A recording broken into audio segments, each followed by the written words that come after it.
It's that time again. The annual conference of the American Society of Ag Consultants, otherwise known as ASAC, is going to be held in Fort Myers, Florida, this November 4th and 5th. Kurt Covington is one of 9 professionals who will address the conference. The other speakers who will cover a wide range of topics represent Florida Farm Bureau, Florida Citrus Commission, University of Tennessee Institute of Agriculture, National Ag Law Center, Risk Mitigators and Advisors, Tyler Associates, as well as the lead economist for dairy at CoBank, and myself, Chrissy Wozniak from North American Ag. The day and a half of presentations will be followed by ag tours on Tuesday afternoon at Echo Farms, one of my favorite places here in Fort Myers. Attendees will experience farming at its most creative, with unique demonstrations, plants, and techniques being used to help farmers and urban gardeners in developing countries. A second tour at Echo will showcase simple technologies that can improve food, water, and shelter for millions of people. A third tour of a hydroponic grower is also being planned. For more information and to register, visit www.agconsultants.org. That's www.agconsultants.org. See you there. Today's Ag Spotlight episode is sponsored by Energrow. Energrow's oilseed pressing system helps farmers crush their feed costs. The easy way to make fresh, homegrown, high-quality meal plus expeller pressed oil right on the farm. The fully automated Turnkey Crush Pro is easy to set up and run 24/7. To learn more, go to energrow.ca.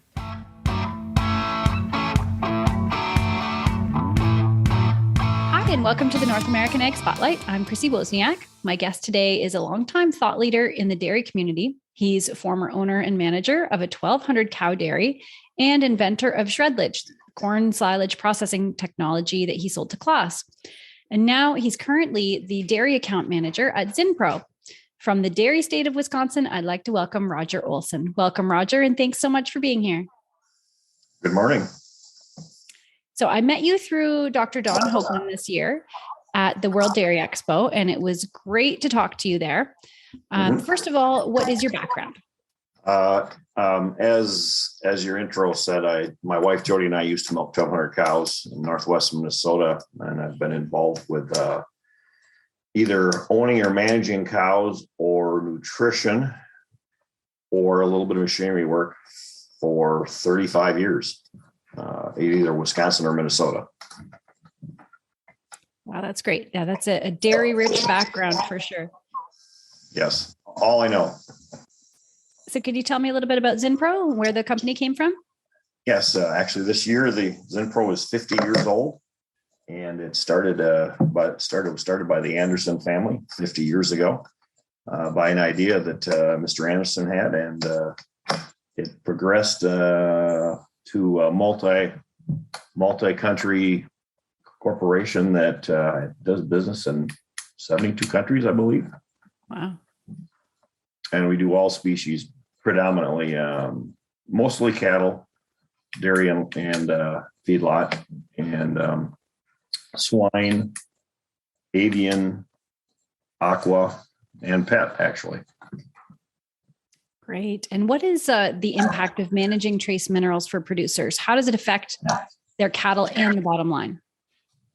So in general, trace elements, especially when you enhance their performance, have a lot to do with immune function and skin integrity.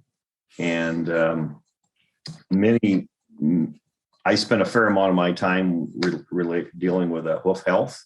So hooves in cattle are a specialized skin cell, and Zinpro has a big effect on the quality, the durability of the hoof. So a lot of my work is related to trying to prevent lesions and make cattle more mobile, which increases performance significantly. We've done over 300 peer-reviewed trials related to the performance of our product. Wow. And how does a producer know what his herd or an individual cow is missing something from its diet? How does the producer know that? Well, in terms of trace elements, you really have to rely on performance. there's varying degrees of most of the industry today just doesn't have what I would call out and out deficiencies. Very few cattle that happens anymore. We may have sufficient, but we can increase performance by the amount of trace elements of the feed in the form that we feed it in. So I guess you would really have to look at the performance of the cattle in terms of lameness, somatic cell count, other infectious diseases, transition cow-related diseases. Yeah, and Zinpro offers tools for producers too, right? Correct, yes. Yeah, and so what of these tools do you recommend to dairy farmers routinely? So we use a program called First Step, which is kind of a multifaceted, somewhat all-encompassing lameness program, where we'll evaluate how lame or lack of a lame herd may be, and in the process we try and evaluate we evaluate all the things that we can do to actually reduce lameness and improve hoof integrity. We also use there are a number of things within that program, things about foot baths, flooring, ventilation, cooling, feeding, and then there's about 20 assessors actually. Great. And Zinpro offers dairy specialist consulting as well, correct?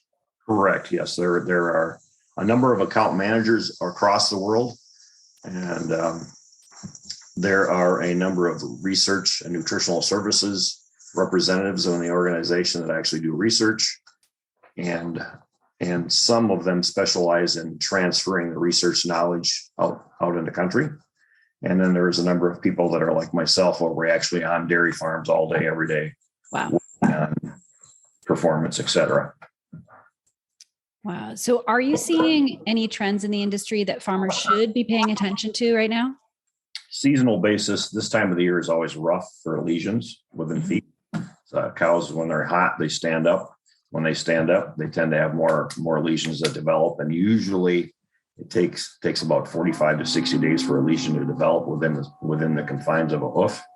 So if they had heat stress in July and August, right about now is when a lot of them are coming out. So there's always a seasonal effect. Otherwise, within the industry, I definitely see more and more concern about animal welfare. Mm-hmm. Are cattle properly be taken care of? Is there so with the increased scrutiny of our industry, we need to increase the performance of the cattle. And lameness is one of those areas that really sticks out because it can be very obvious. Mm-hmm. Yeah, that makes sense. And you've also taken Dr. Hoglund's course on low energy cattle handling. Correct. Yes. Yeah. Can you tell me about that? How impactful was that course? It was very impactful for me, and I think that it can be for the industry. Is what I observed is that it definitely reduces energy. It's a low stress system for both the cattle and the people that work around the cattle, and as a result of that, things where it relates directly with me with what I do with lameness is it does tend to decrease injuries to both cattle and people, and it does tend to reduce lameness lesions. One specific would be a white line abscess, which is generally caused by a couple of things. It could be rough flooring and handling, where the cattle suddenly shift, and if they're on a rough floor, they can actually rip their white line open and acquire an abscess. So would you recommend this course to others, and why would you? Absolutely, because number one, it's just, if you're around cattle, it's just the right thing to do, and people that love cattle understand that. It does all the things that I talked about, reducing injuries and lameness and lesions and so forth. But also, one of the dairies that I work with has been through Don's course and actually is instituting it on their dairy. And they've increased some performance standards just in cattle throughput through the parlor, a little bit better milk letdown. And when you're operating a dairy or a parlor at full capacity, if you can increase your turns per hour by half a cow, that's significant cows, which helps your bottom line because you don't have to have a lot of only your direct expenses, feed and electricity actually increase. Everything else stays the same. So it can directly result in a lot more money for the dairy producer at the end of the day, besides being the right thing to do for the cattle and the people that work for you.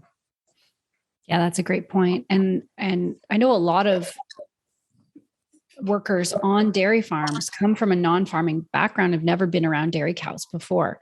So I would imagine that this low energy cattle handling would be very good to teach to those people, right? Oh, absolutely. You know, what I see in talking with a couple of those people is that they have no idea, and cattle in general can actually scare some people. And it's a great way for them to understand how an animal reacts and what you should do to get the kind of reactions that you want. And it really does reduce, especially people that have no experience with cattle, it reduces their stress load immensely. And there's no way that it can increase the performance of the cattle significantly when they have everybody, for the most part, reacting and treating the cattle exactly the same way. Yeah, that's very important. And so, like I said, we met at Dairy Expo. How was the show for you and for Zinpro? For me, obviously the attendance at the show was down this year, but I would say that the quality of the people that we had at our booth was actually pretty high. I think we had great questions with a lot of in-depth discussions, probably more than I've had in previous years, to be honest with you. Wow, that's really good. Will you be at any upcoming farm shows? Myself, I actually only do Dairy Expo. Sometimes I'll go to the Tulare Farm Show. This year I'm not. We have a number of other people within the organization that do attend all of the farm shows. I do a couple of specific dairy ones though because of being on farm all day, every day. Right. Yeah. So where can people find you if they want more information about Zinpro? Zinpro.com. We just released a new website with our 50th year anniversary. That's pretty all-encompassing. And myself, it's just Roger.Olson at Zinpro.com, which I am on the website if you look for people. And it's probably the best way to get a hold of me, I would say. Wonderful. And I have one last question for you. What fires you up? Why do you work in this industry? Why do you serve the industry? I love cattle. I really enjoy being around cattle, and to some degree, the people that work with cattle. It's cool. We really owe the dairy cow a lot as human beings. All the things that we've developed with cows over the years, and their ability to take non-usable substances, waste byproducts, and actually make high quality proteins out of them. I have a lot of respect for the cow. They're pretty cool, and they amaze me, all the things that they can do and how they can recover from incidences and lesions and et cetera. So that's what really fires me up. That's awesome. So thanks so much for joining me today. It's great to hear your insight into the industry. And thanks to all who are watching or listening. If you want more information, the links are provided in the show notes. Don't forget to subscribe to our North American Ag Spotlight YouTube channel or Rumble channel. And the podcast is available on Spotify, Apple Podcasts, Stitcher, Amazon, or wherever you listen to podcasts. And have a great day. Thank you.